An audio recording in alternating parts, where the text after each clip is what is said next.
Queridos amigos, boa noite a todos. Embora aqui ainda esteja claro, um dia claro e quente, mas desejamos a todos que estejam bem, em paz, com saúde, agradecendo a Deus a oportunidade desse estudo, agradecendo pela companhia de vocês. Nessas imagens que vocês estavam vendo, imagens de faróis pelo mundo, eu considero esses estudos para nós como um verdadeiro farol na nossa vida, porque a dimensão mais impressionante de um farol não é somente onde ele está localizado, mas é a luz que ele irradia pela escuridão da noite no oceano. Então, muitas vezes é assim que nós nos encontramos. E o Evangelho é o verdadeiro farol na noite da nossa vida. Então, é uma imagem que eu gosto muito de poder visualizar e lembrar a luz forte do farol atravessando a noite, chamando, guiando, orientando aqueles que estão perdidos. E é por esse motivo que nós nos reunimos para os nossos estudos do Evangelho. Para iniciar as atividades desta noite, a prece de abertura fica por conta do Matias. Por favor, Matias. Boa noite a todos. Vamos manter sintonizados com a espiritualidade maior, para que possamos absorver e carregar as nossas energias espirituais para que possa iluminar o nosso caminho na semana que vamos adentrar. Mestre Jesus, estamos reunidos aqui pedindo permissão aos bons espíritos e a Ti, para que possamos, mais uma vez, estudar e aprender um pouquinho mais do vosso mandamento. Aprender como é que deve ser a nossa real condução e comportamento cristão perante as situações pela qual iremos passar como provas e expiações.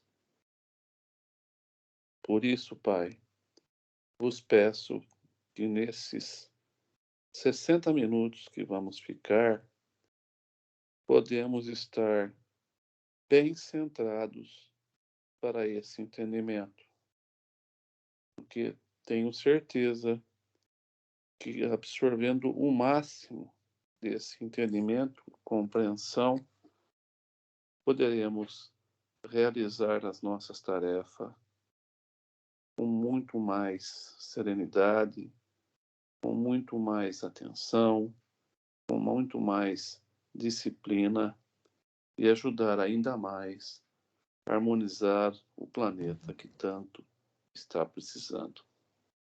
Que assim seja, graças a Deus.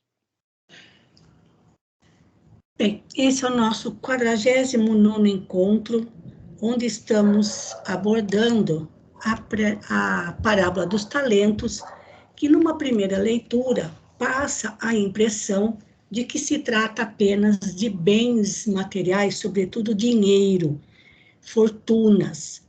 E nós estamos procurando compreender para poder saber o que é que estamos fazendo com os talentos que Deus nos concedeu e como fazer para multiplicar esses talentos. Então, a parábola não fala somente de dinheiro. Na semana passada, nós fizemos algumas leituras. Nós fizemos fizemos as leituras das que estão aqui marcadas em azul, e faltam 3 para a gente trabalhar hoje.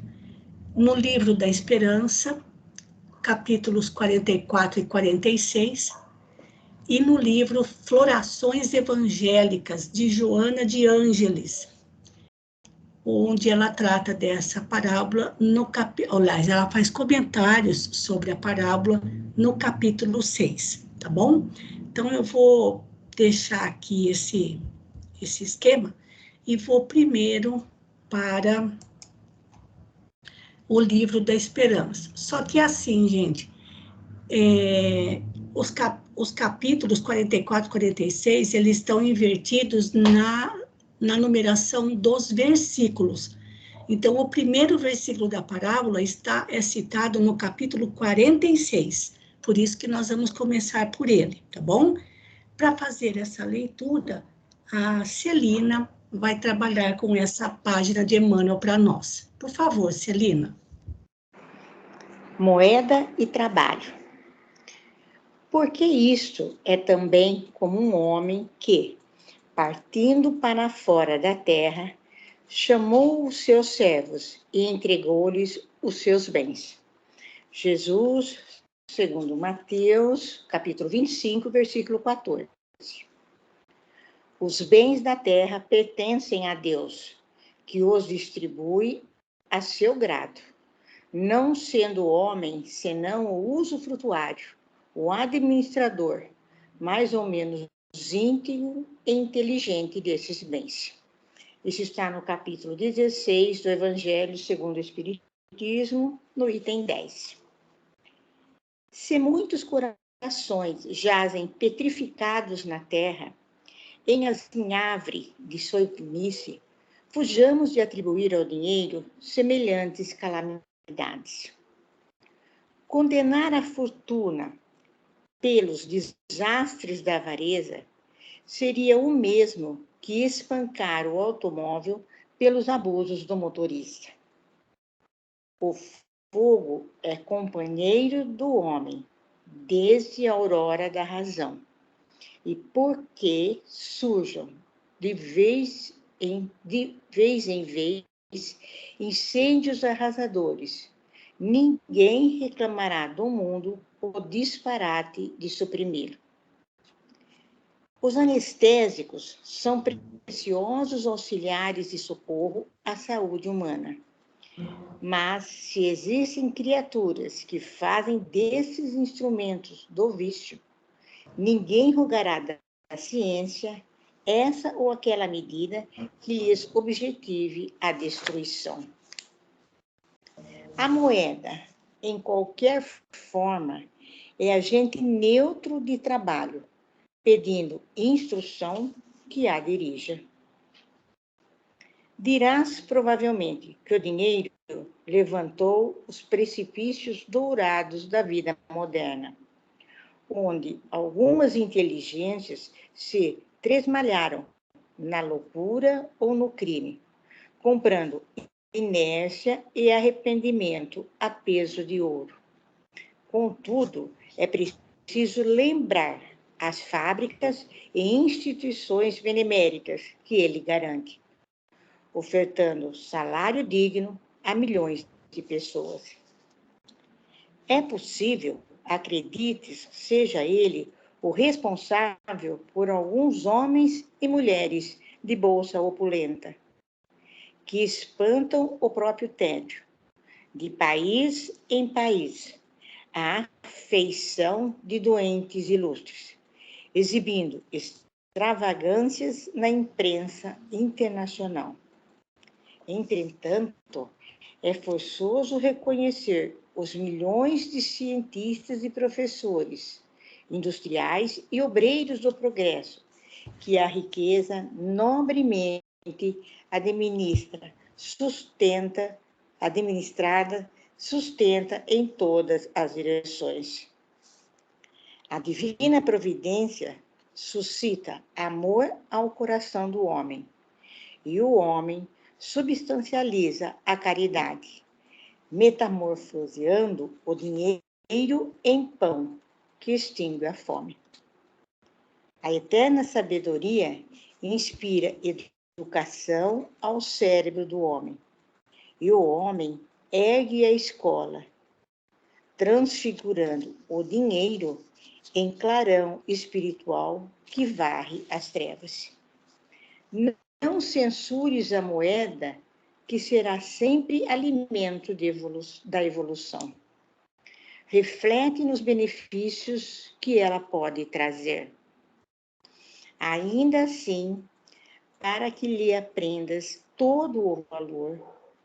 Se queres fazer o bem, não exijas, para isso, o dinheiro que permanece na contabilidade moral dos outros. Mobiliza os recursos que a infinita bondade te situa retamente nas mãos.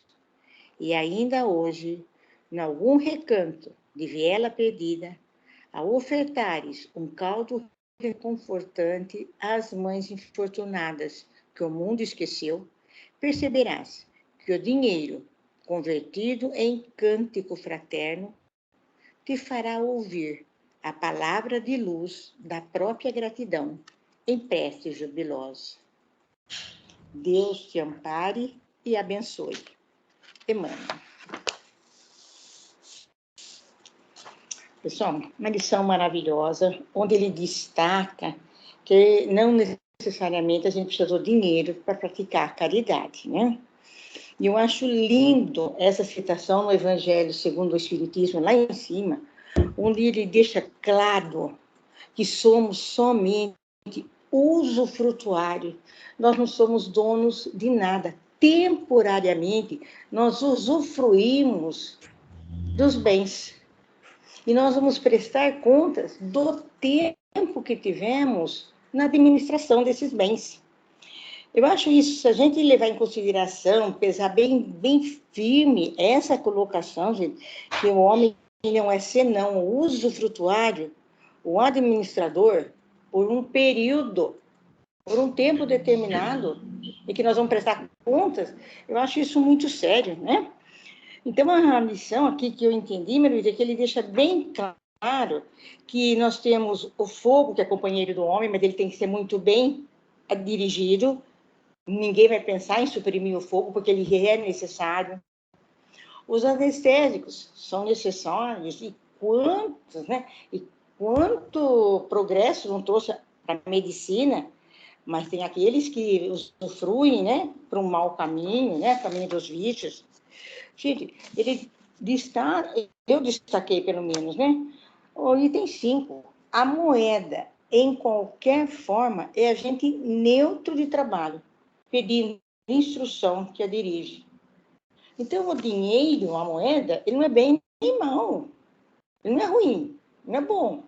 Depende daquilo que nós fizemos com ele. Ele é necessário para a própria evolução. É necessário que tenha o industrial, o fazendeiro, porque ele está, através do dinheiro, ele está gerando recursos, ele está sustentando famílias. O dinheiro bem empregado, sem exploração, né? Agora, tem aqueles que abusam do dinheiro, né? Fazem extravagâncias, se exibem, quer ser mais, né? Parece que quer ser mais, porque parece que o dinheiro compra alguma coisa, né? Ou trata muito menos os demais. E não é nada disso, né, gente? A divina providência, item 8, veja que linda, a divina providência, gente, cria amor no coração do homem. E o homem deve concretizar a caridade. Nós temos que transformar o dinheiro em pão que extingue a fome. O industrial, aqueles que empregam, gente, não está mudando o dinheiro em pão, dando pagamento aos seus funcionários, aos seus empregados, para extinguir a fome dessas famílias? Então, que jeito, que bom uso nós fazemos da moeda? Bom nem má. Depende de como nós a tratamos, né? Eu acho assim, é muito bonito. E ele termina, né, gente? Não censures a moeda, que será sempre alimento de evolução. Agora, não é por lá falta dela que eu não posso aplicar a caridade, né? Não exijas dinheiro para a gente fazer o bem aos outros. Mobiliza recursos que nós temos em nossas mãos, a nossa boa vontade, o nosso desejo de ajudar, de uma forma que você pode, que não tenha necessidade de dinheiro para reconfortar uma mãe, uma palavra, né? Para a gente estar ajudando o próximo. Assim, achei maravilhosa lição, bem coerente para os dias de hoje, que a gente vê aquele refrão, né? Eu não ajudo porque eu não posso, não tenho dinheiro, não tenho recurso, como eu vou ajudar ele se eu não tenho nem para mim? E não é bem isso, né? Os talentos que Jesus falou na palavra, Malô, isso deixou claro para nós que trata-se de peso de dinheiro, de moeda. Nós temos tantos outros talentos, né? Por favor, Manu, complemente. Muito bonita a lição. Obrigada, Manu. Nós que agradecemos, Celina. Eu não tenho nada que complementar quando vocês dizem, né? Mas como na leitura do texto, sempre tem aquela frase, aquela colocação de Emmanuel que chama a atenção da gente. E eu vou destacar para mim aqui os parágrafos 8 e 9, porque ele fala da divina providência e da eterna sabedoria. Que a divina providência, por meio do amor, transforma o amor em caridade, e a caridade, por sua vez, transforma o dinheiro em pão, para extinguir a fome. Mas, como diz o próprio Cristo, não é só de pão que vive o homem, nós precisamos também de alimentar a ignorância, para que o homem se eduque integralmente. E então, através da educação, através da inteligência, surgiu a escola, e o dinheiro é transformado em clarão espiritual. Porque o que é mais fácil, gente? Eu estava pensando nisso hoje. O que é mais fácil? O pão que mata a fome ou a instrução que mata a ignorância? Qual delas é mais rápida? É o pão que mata a fome. E nós pensamos tanto no pão que mata a fome, que nós esquecemos do primordial, que é o alimento para extinguir a ignorância. Porque extinguir a ignorância é um trabalho muito mais demorado. Transformar a pessoa em alguém educado, tanto na parte intelectual, quanto espiritual, quanto emocional. A educação do caráter, como diz Kardec no Livro dos Espíritos. É a educação do caráter, que envolve a educação do banco da escola. Então, o que é mais rápido a gente suprimir? A fome, por meio do pão. Mas você mata a fome hoje, amanhã a pessoa está com fome de novo. Agora, quando a gente suprime a ignorância, aquela transformação fica para sempre. Se nós ensinamos alguém a ler, aquele que aprendeu a ler, amanhã não vai deixar de saber ler. Ele aprende a ler e conquista, e essa conquista é para toda a vida. Ele pode ter mais ou menos traquejo na leitura, mas ele aprendeu a ler e isso fica. Então, eliminar a ignorância,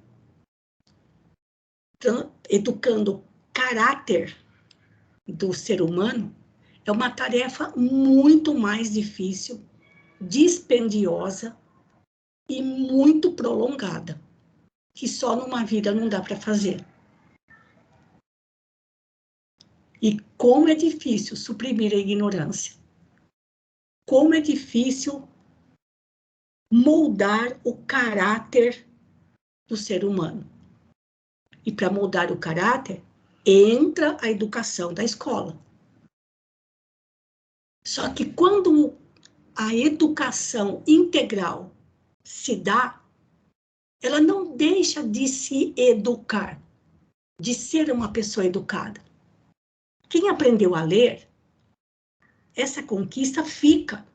Não precisa aprender a ler de novo no ano seguinte. Já a fome, não. Comeu pão hoje, matou a fome hoje, no dia seguinte, logo depois já está com fome de novo. Então, dá muito mais trabalho suprimir a ignorância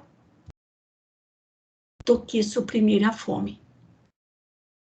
Porque sempre que toda vez que o espírito estiver encarnado, o corpo material precisa de cuidados. mas aquilo que o espírito conquista em conhecimento, na prática do bem, na vivência das virtudes, isso fica para sempre. Precisa de dinheiro para fazer isso? Se for para erguer, nem que seja 4 paredes, ou num casebre, ou embaixo de uma árvore, algum recurso material precisa ter. Então, isso me chamou muito a atenção. Fiquei pensando muito nessa questão de utilizar. E a mesma coisa, não adianta nada você ter um baita prédio para funcionar uma escola, onde a criança, o jovem, tem a oportunidade de crescer, de aprender música, um esporte, uma arte, aprender a lidar com o dinheiro. Não sei se vocês sabem, viu, gente? Para quem não vive no ambiente escolar, não se ensina a lidar com o dinheiro na escola, não é isso, Celina? Com certeza, Manon. Falta muito, não se fala isso com as crianças. Não se fala isso, não tem educação financeira para a criança. Isso não faz parte do currículo, da grade escolar. Vai da escola, vai do professor, se ele quiser fazer isso. Mas a disciplina de educação financeira, nem que ela esteja inserida em qualquer outra matéria, não existe, salvo raras exceções. Então, a criança, se não tem essa educação em casa, ela também não tem a chance de aprender na escola. Então, cria um adulto que não sabe lidar com os bens materiais, começando pelo dinheiro. Então, a educação, assim, eliminar a ignorância dá muito mais trabalho e leva muito mais tempo. Só que essa conquista alcançada fica para sempre. E Emmanuel está puxando aqui a lição também, como a Celina citou, de que tudo que nós usufruímos aqui na Terra é passageiro, e que não é somente o talento do dinheiro a que essa parábola se refere. Né? E, como ele diz aqui, nós estamos aprendendo a fazer alguma coisa, estamos, como diz Emmanuel, nós estamos ensaiando algumas qualidades. Então, se a gente já consegue lidar com a questão do dinheiro, no sentido de usar o dinheiro que é neutro para ajudar o outro, já é alguma coisa que estamos aprendendo nessa vida. Porque muitas vezes a pessoa, ela tem a moeda, ela tem o dinheiro, mas ela não reparte o dinheiro de jeito nenhum, com ninguém. Ela pode até comprar uma cesta básica, ela pode comprar roupa, pode comprar medicamento com alguém. Mas o dinheiro mesmo, ela não dá para ninguém. Então, isso também leva a gente a pensar muito nessa questão. Mas vamos ver as próximas lições. Mais alguma coisa que você gostaria de citar, Celina? Não, Malu, para mim não. Obrigada, querida. Okay. Nós que agradecemos. A gente vai voltar, agora nós vamos para a leitura seguinte, da Jo Rock, que é o capítulo 44. Mas, gente, olha, vou fazer uma colocação aqui que eu achei curiosa. Nossa amiga Jo Rock é funcionária da Caixa Federal, então está habituada a lidar com o dinheiro dos outros há muitos anos.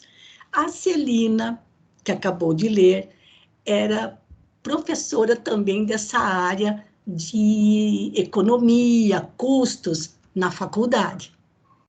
Ela ensinava isso na faculdade de economia, certo, Celina? Então, achei muito interessante que justamente essas duas lições, envolvendo a questão do dinheiro, caísse para quem na vida, nessa encarnação, já tivesse tanta prática com o assunto, tá bom? Achei muito interessante isso. Então, aproveitem para colocar a própria experiência nesse sentido também. Por favor, Jô. Boa noite, Maruísa. Boa noite. Boa noite a todos. Dinheiro, o servidor. Disse-lhes o Senhor: Bem está, bom e fiel servo. Sobre o pouco foste fiel, sobre muito te colocarei. Jesus. Mateus capítulo 25, versículo 23.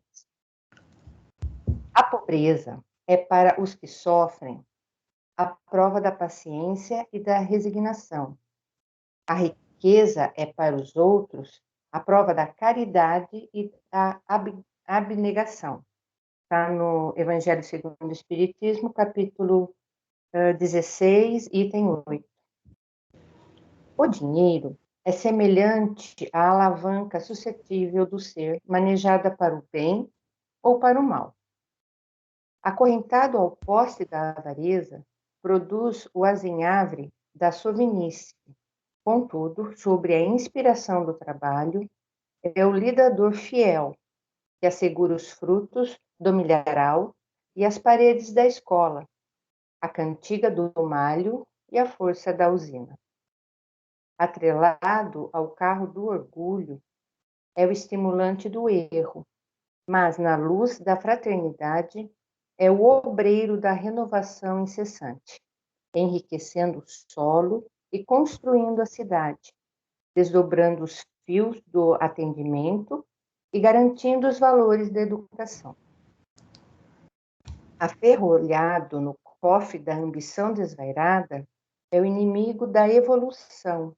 Todavia, endereçado à cultura, é o agente do progresso, auxiliando o homem a solucionar os enigmas da enfermidade e a resolver os problemas da fome, a compreender os mecanismos da natureza e a inflamar o esplendor da civilização, que analisa a terra e vasculha o firmamento. Detido na sombra do egoísmo, é o veneno.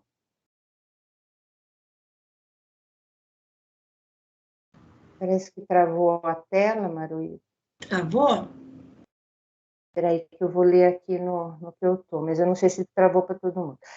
Detido na sombra do egoísmo, é o veneno que promove a secura do sentimento. No entanto, confiado à caridade, é o amigo prestimoso que desabotou as rosas de alegria no espinheiral da provação, alimentando pequeninos desamparados e sustentando mães esquecidas, levantando almas abatidas que o infortúnio alanceia e iluminando lares desditosos que a necessidade escurece. Dinheiro. Repara o dinheiro. Dizem que ele é o responsável pelo transeunte que a embriaguez atira à calçada, pelo delinquente escondido nas aventuras da noite, pelo irmão infeliz que anestesiou a consciência na cocaína e pela mão insensível que matou a criancinha no claustro materno. Entretanto, por trás da garrafa e da arma delituosa, tanto quanto na retaguarda do entorpecente do aborto, permanece a inteligência humana, que escraviza a moeda à criminalidade e à loucura. Contempla o dinheiro pensando no suor e no sangue, na vigília e na aflição de todos aqueles que choraram e sofreram para ganhá-lo, e vê-lo-ás por servidor da felicidade e do aprimoramento do mundo, a rogar em silêncio para que lhes ensines a realizar o bem que lhe cabe fazer. Emmanuel. Bom, então, Maruísa, né? Complementando a leitura da Celina, agora Emmanuel fala um pouco sobre o dinheiro em si, né? E ele começa falando, no primeiro item, ele faz um resumo, que o dinheiro é semelhante à alavanca, que pode ser manejada para o bem ou para o mal. Uhum. E nos itens abaixo, ele vai dizendo, né? Se ele tiver acorrentado ao poste da avareza. Engraçado, ele fala assim, produz o azinhavre. O que é o azinhavre? É aquela cor verde que fica no cobre, né? No latão. de ferrugem, né? É. E aí, se você usar ele para o trabalho, que é o contrário da avareza, né? Se ele for a inspiração do trabalhador, do trabalho, e aí ele vai assegurar o progresso, né? Os frutos do Sim. milharal, paredes da escola, e aí aqui, ó, a cantiga do malho, né? Do martelo, é um Uhum. tipo de martelo. Então, nesse aqui, Maroísa, como você mesmo falou, de eu ter sido bancária durante tanto tempo, Uhum. eu vi muitas pessoas idosas e morreram e deixaram fortunas, porque não gastavam nem para si. Nossa, não.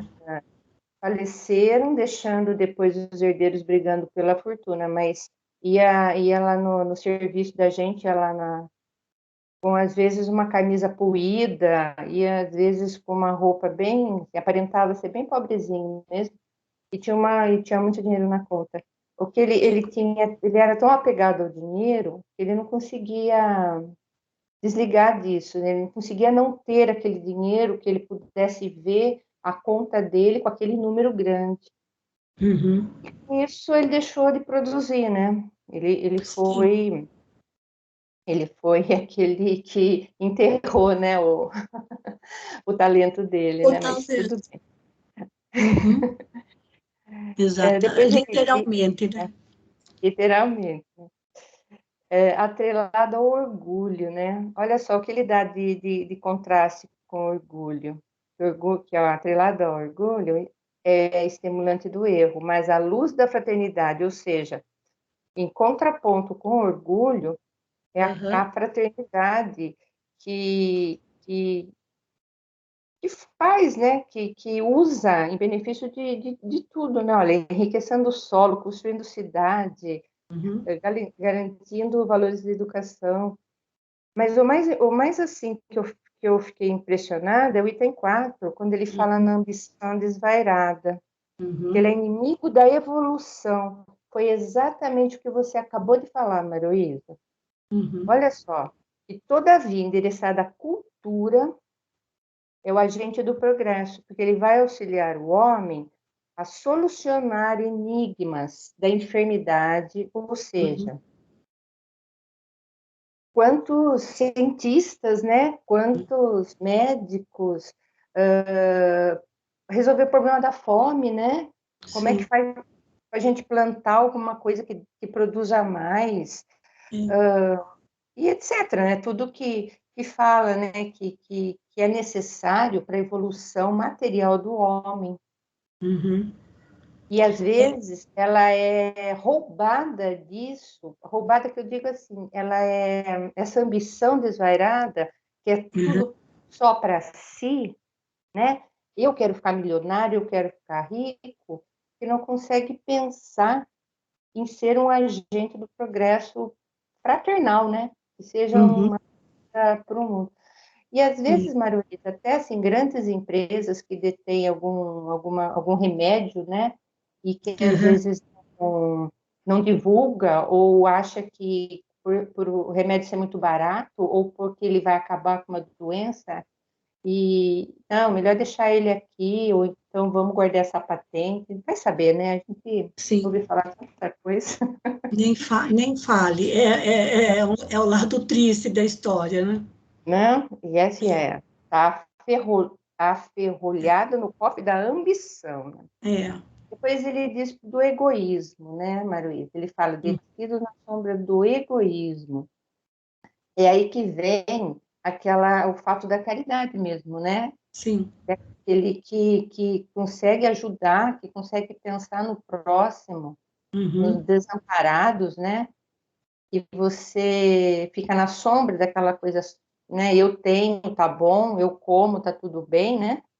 Não, eu tô comendo, minha família tá comendo, tá tudo bem. Tá E aí tudo bem. você deixa de olhar para o outro, né? Tá, às vezes Uhum. batendo na sua porta.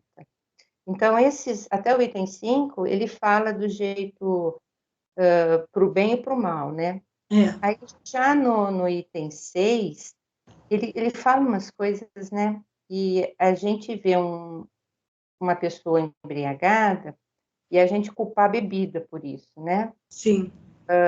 Um delinquente, a gente culpa a arma, ou a cocaína, a gente culpa a cocaína, né? Uhum. E aqui, olha, a mão insensível que matou a criancinha no claustro materno, né? Depois ele fala, não é a garrafa, a bebida, não é a arma, não é o entorpecente, existe a inteligência humana, né? Sim. As coisas ruins, então, A inteligência humana mal utilizada. exatamente, a inteligência não que a pessoa é inteligente, mas a inteligência, né, que a pessoa utiliza e se escraviza. Sim. Olha só que interessante. Mas, por outro lado, eu já vi uma coisa aqui, Maruísa, que fala que me levou a pensar no talento. Quando fala dessa mão insensível que matou a criancinha no claustro materno, a gente pensa naquele talento de um médico, ou de um enfermeiro, ou de, sei lá, de uma parteira, alguma coisa assim, que tanto bem pode fazer, mas usa o Sim. seu talento para fazer o contrário, não é verdade? Isso, exatamente. E aí, terminando, ele fala para a gente contemplar o dinheiro, pensando que ele é uma mola propulsora, né, do progresso. Sim. Porque ele traz sofrimento para quem está tentando ganhar, assim, para quem está precisando dele, porque ele é necessário, né, para comer, para vestir, para morar. Só que a gente tem que ver ele como essa mola propulsora, e se ele for bem usado, né? E a gente tem que rogar muito, ó, a rogar em silêncio para que lhe ensines a realizar o bem que lhe cabe fazer. Ele termina falando que o dinheiro, aí ele volta lá no texto que fala dinheiro ou servidor. Sim. O dinheiro, a gente tem que saber quem é o dono de quem. Ai, que lindo isso, né? Quem serve quem, né? Se é nós que servimos ao dinheiro ou se é o dinheiro que deve servir para o aprimoramento do mundo, né? É isso aí, Maruísa. Obrigada. Eu que agradeço, nós que agradecemos, Jô. Sem tirar o tempo da última leitura, que também é bastante interessante, só queria fazer um comentáriozinho aqui, Jô, quando ele fala sobre os enigmas da enfermidade. Os enigmas da enfermidade não é só na questão de procurar medicamentos, novas vacinas, ou como fala, novos aparelhos, né, que ajudem ali a mapear o corpo humano, a detectar com antecedência algum problema que a pessoa venha a ter. Não é por aí que começa. Começa no saneamento básico e na água limpa. Para ter saneamento básico e água limpa, ninguém pode morar num barraco do lado de um córrego, onde o lixo é o córrego. Ninguém pode morar em lugares onde o esgoto corre a céu aberto. Então, para evitar a enfermidade, o buraco é muito mais embaixo, e que começa com saneamento básico e água limpa. É o asseio, a higiene. E onde é que se aprende isso? Na escola. Quem é que faz saneamento básico? Quem é que traz água pura, água potável para todos poderem ter acesso com saúde? São os governantes. Então, você vê como uma coisa vai puxando a outra, né? E para tudo isso, o dinheiro é a grande alavanca, por isso que ele começa falando de alavanca. A alavanca é para elevar e não para abaixar, não é? Então, Emmanuel é bastante cuidadoso com o uso das palavras, e lembrando o título, que o dinheiro é servidor. Né? Muito obrigada, viu, Jô?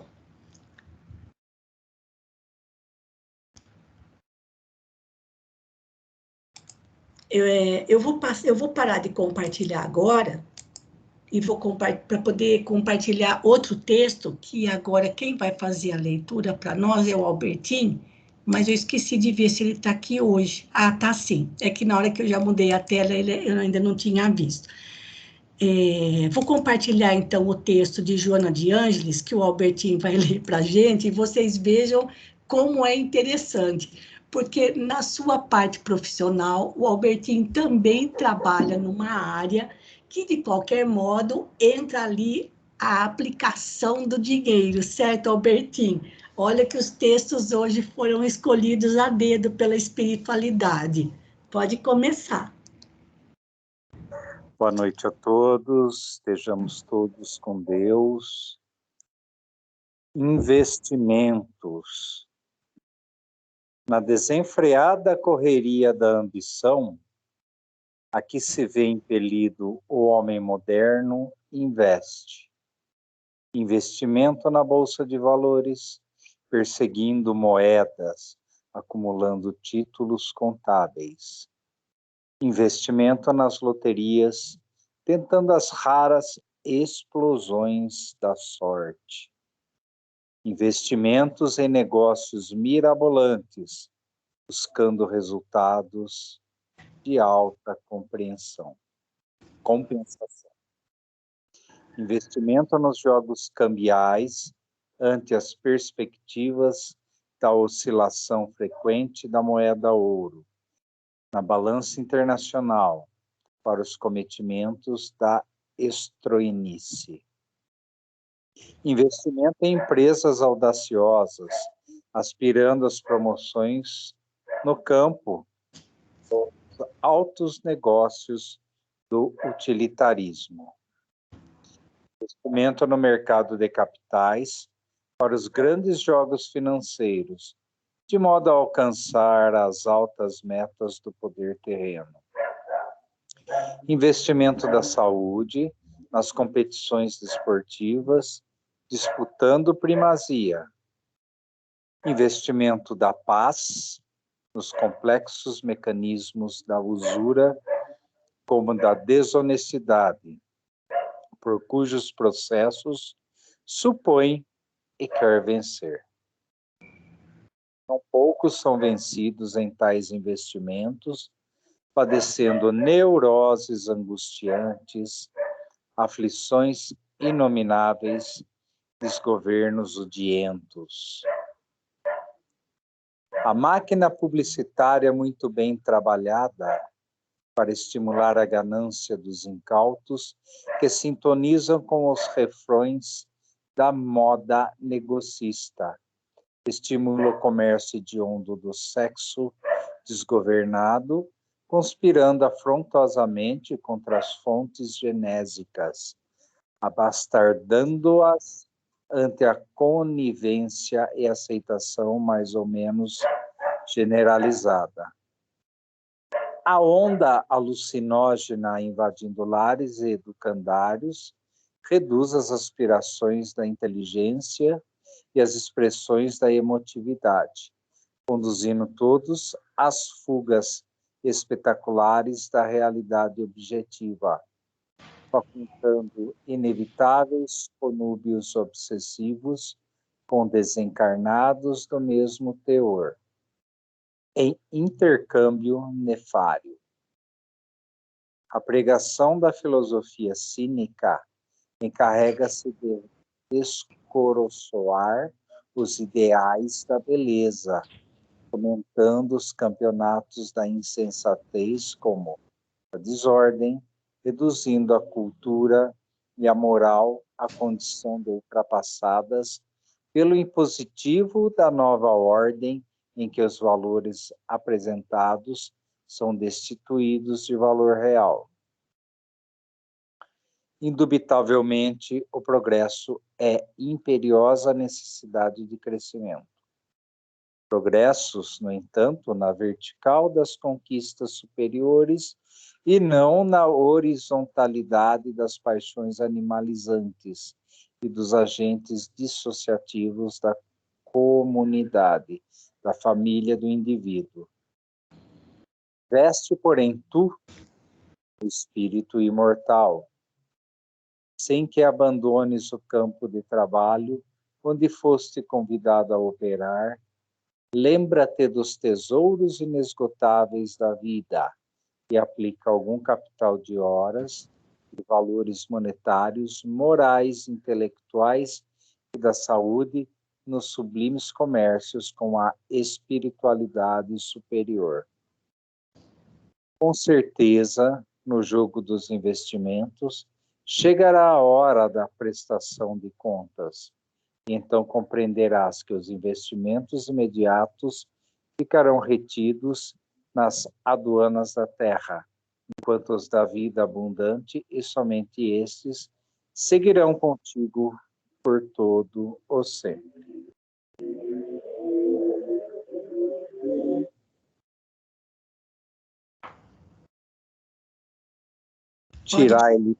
Tirai-lhe, pois, o talento e dai-o ao que tem os 10 talentos. Aquele que se identifica com a vida futura assemelha-se ao rico que perde sem emoção uma pequena soma. Aquele cujos pensamentos se concentram na vida terrestre e assemelha-se ao pobre que perde tudo o que possui e se desespera.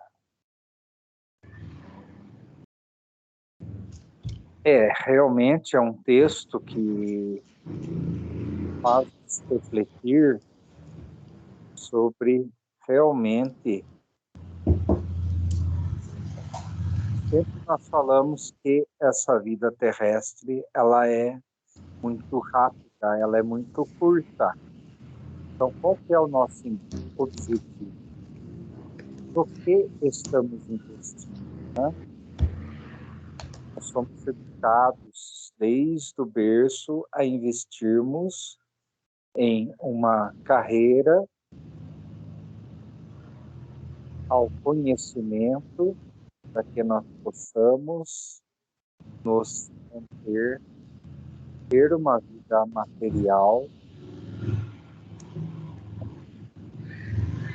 porque é necessário. Mas será que a prioridade está sendo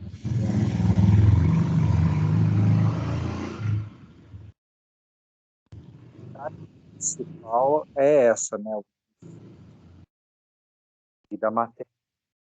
Depois que nós temos essa segurança material, vamos investir na vida espiritual, não? Só que em alguns casos, esse investimento na vida espiritual já pode ser um pouco tarde demais. É por isso que temos que ter o equilíbrio nesse.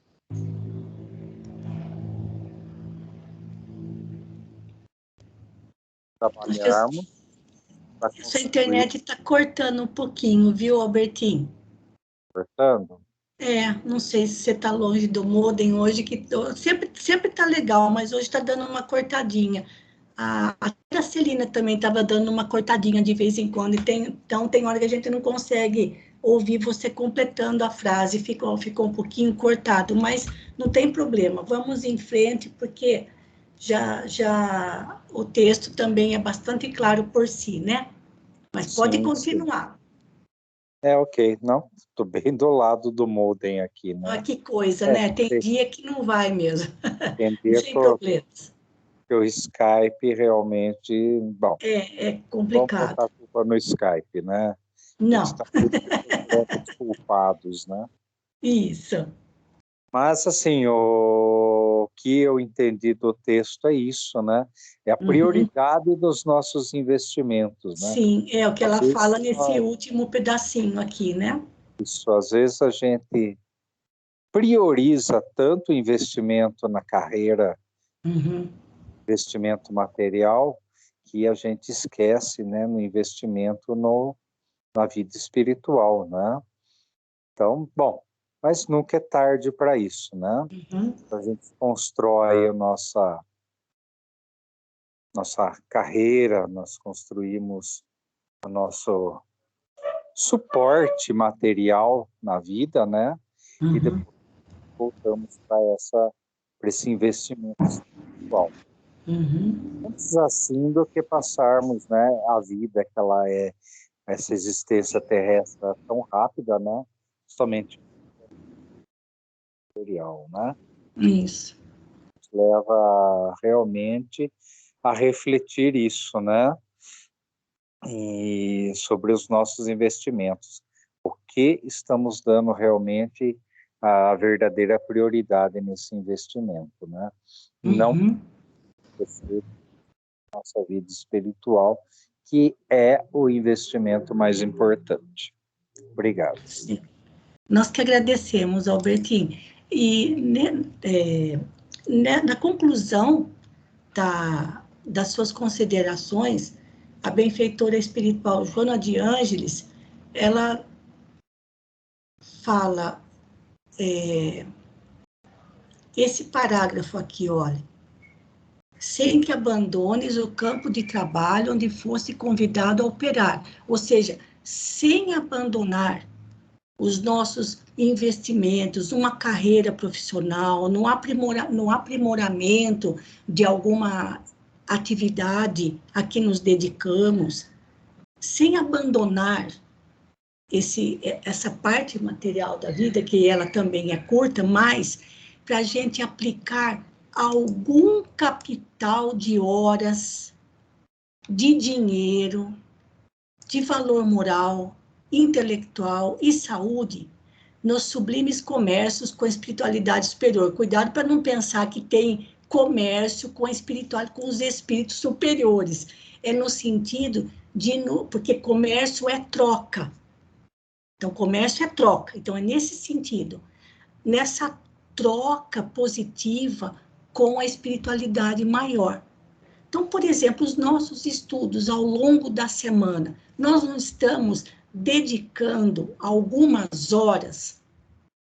Se pensar que a gente tem segunda, quarta, sexta, sábado e domingo, nós reservamos 5 horas na semana para essa troca de conhecimentos com a espiritualidade superior. Quando nós temos a oportunidade de aplicar um pouco daquilo que temos de dinheiro mesmo, de moeda, que elas chamam aqui de valores monetários, para ajudar, quando nós estamos decididos a dar pão para quem passa fome, tem muita gente passando muita fome ainda. E utilizar aquilo que nós já conseguimos compreender para aqueles que ainda não começaram ou estão dando os primeiros passos no conhecimento da doutrina espírita, do Evangelho. É isso que ela está falando aqui, para a gente não concentrar nossa vida só nos investimentos de ordem material, mas que a gente também dedique alguma coisa para investir nessa troca com a espiritualidade maior. Porque o que oferecemos nesse sentido, não ficamos sem resposta.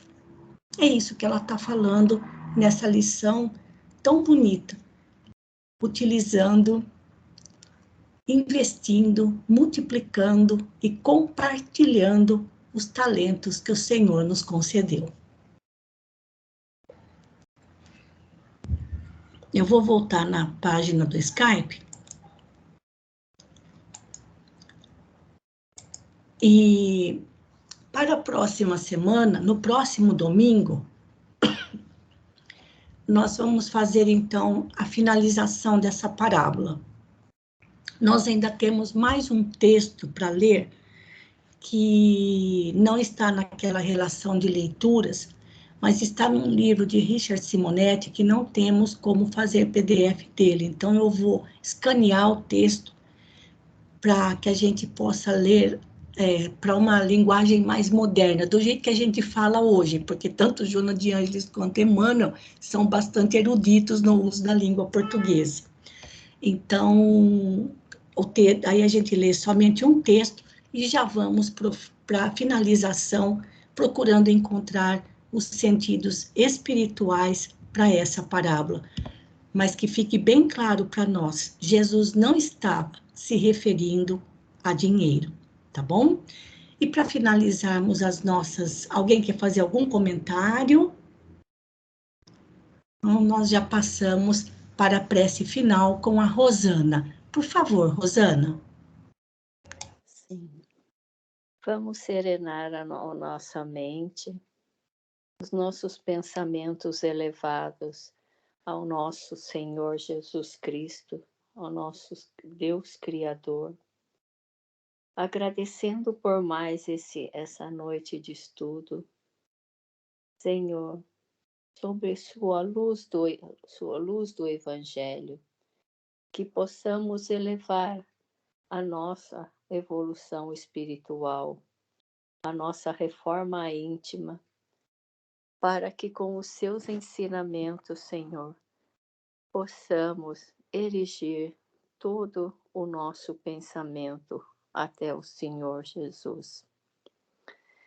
Obrigado, Senhor, por todos esses ensinamentos, por todas essas lições que nos têm confortado e dado tanto alento e esperança ao nosso espírito.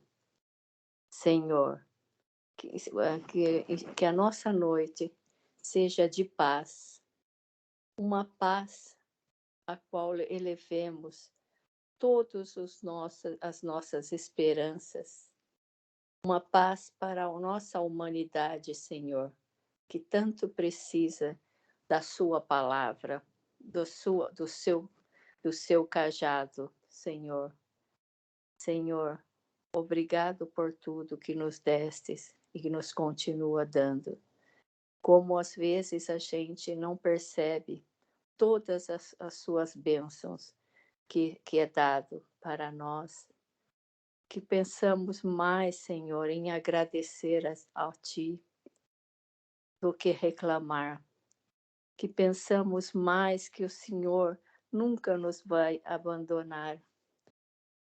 O Senhor está sempre conosco, que o Senhor seja sempre o nosso farol